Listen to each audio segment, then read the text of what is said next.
I spend a good percentage of my weekends working as a server at one of Fort Lauderdale's finest Italian restaurants, Louis Bossi. And this past weekend, after setting my tables for new guests and preparing myself for a successful shift, I found myself admiring the hustle and bustle of Las Olas Boulevard. And in the midst of my wandering eyes, I noticed an elderly man slowly limping across the street, with his cane supporting each step. The cars formed in a row as this man wobbled closer and closer to the front patio of the restaurant. One of his legs seemed injured, and his head was down, making his wrinkled forehead the focal point. For some reason, the whole world stopped for me in this moment, and my attention was captivated. I wondered what his name was. Where did he come from? What was his story? I watched him, one by one, table by table, slowly lift his head and ask each person for change. I also witnessed 4 separate tables pay this man absolutely no attention.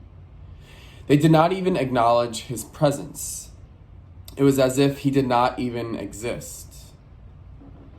Then something magical happened. The 5th and final attempt held an individual man who completely stopped what he was doing, put his fork down, abandoned his cell phone, and looked up at the man, giving his undivided attention. As a spectator, I leaned in from a distance, and this is what I heard. "Hello, my friend. My name is Robert. What can I do for you today, sir?" And the elderly man eagerly asked for change. Then I watched Robert gently reach into his wallet, take out a $100 bill to give to the man. Robert caught me observing this, and I could not help but approach him and tell him what I thought he did was admirable. Robert said, "Most people would assume he is not going to do anything good with that money. Even more so, people might not even pay someone like that any mind at all. But I am not responsible for what that man will do with that money I just gave him. I do have a responsibility to be kind to people." Robert was right. Today's reading from the Revised Common Lectionary comes from the popular story of the landowner who hires laborers for his vineyard. The reading is found in the Gospel of Matthew, chapter 20, verses 1 to 16. And to sum up the story, this landowner hired people at all different times of the day, some starting work first thing in the morning, while others were not hired until 5 p.m. in the evening. Each laborer, no matter what time they began work, ended up being compensated the same amount of daily wage for their efforts. And when the landowner was questioned by his decision, his response was this: "I am not being unfair to you, friend. Didn't you agree to work for a daily pay? Take your wages and go. I want to give the one who was hired last the same as I gave you. Don't I have the right to do what I want with my own money? Or are you envious because I am generous? So the last will be first, and the first will be last." Now, I don't think I would be mistaken by saying that some people might disagree with the landowner's perspective.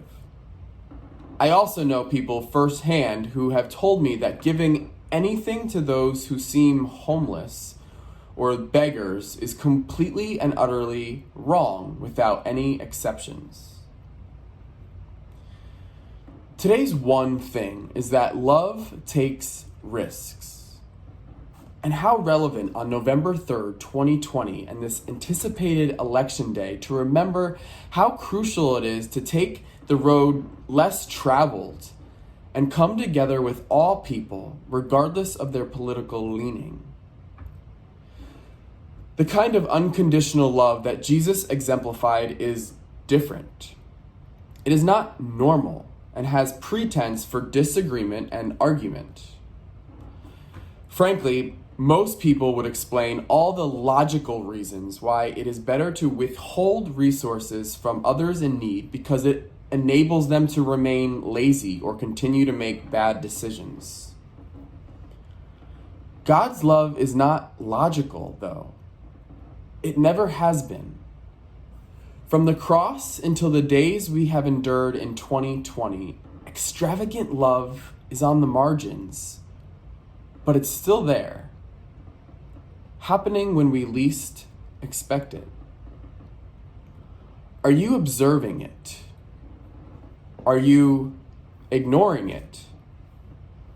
Are you participating in it?